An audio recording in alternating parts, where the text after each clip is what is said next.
Gaurko egun hau aski kontent egoteko moduko eguna da, herritar bat, amaiurtar bat, euskaltzain izendatuko baitute. Eskuaraz mintzatzea erronka da. Bakotxa bere tokitik, erakundeek ere bai, eta denak norabide berean bulkatuz.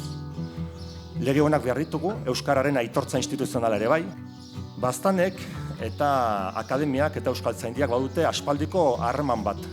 Erran bezala, baztan herri euskalduna da, baina euskararen bizi berritzearekin beti izan du harremana eta beti hor erdigune batean egon da.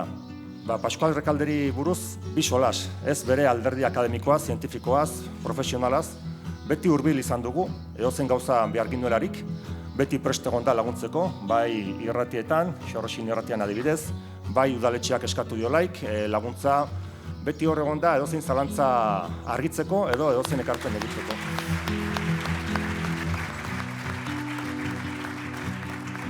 Euskalduna gaituzue. Herritar gehienok euskaraz egiten dugu eta euskaraz bizi gara. Eta gutariko bat, Pascual Recalde, euskaltzain oso izendatu duzue. Pascualek jarretik bere sortetxean historia zaletasuna eta euskara landu egin zuen.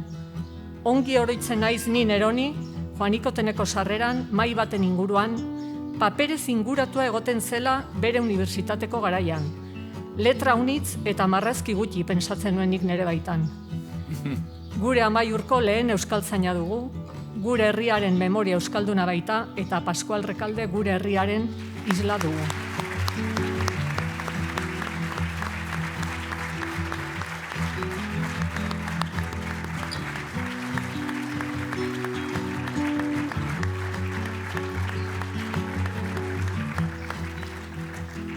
Azkenean ailegatu deguna, urruixko gelditu da 2008ko uztailaren 17 Egun hartan euskaltzain oso izendatu ninduten Bilbon.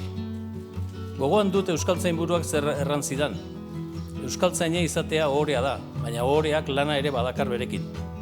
Horretarako baitezpadakoa da lehendabizi gibelat begiratzea. Iragan hurbil zein urrunagora. Behatu eta ja gurekin ez ditugunak gogorak hartzea.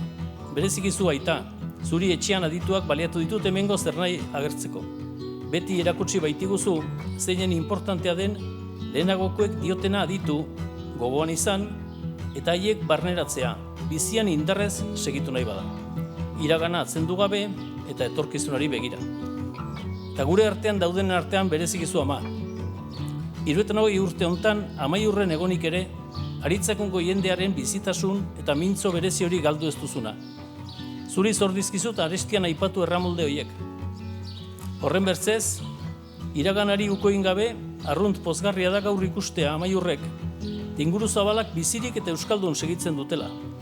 Beren nortasun propioaz arro direla, eskuarki euskaldun mantentzen direla, eta seme alaba eta ondorengoei, euskara eta euskal kultura transmititzen dietela. Egin dezagun bada errantxa harrunek diona, pitzetik zuntza, zuntzetik aria, aritik oiala eta oialetik soinekoa. Alabiz.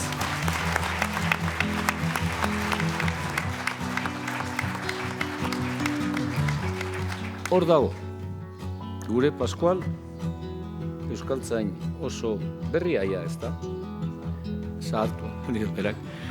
Eta hor daukazue, amaiurkoek, beti gurekin egongo delako, eta zuen hitza, zuen herria, zuen nortasuna erakutziko digulako.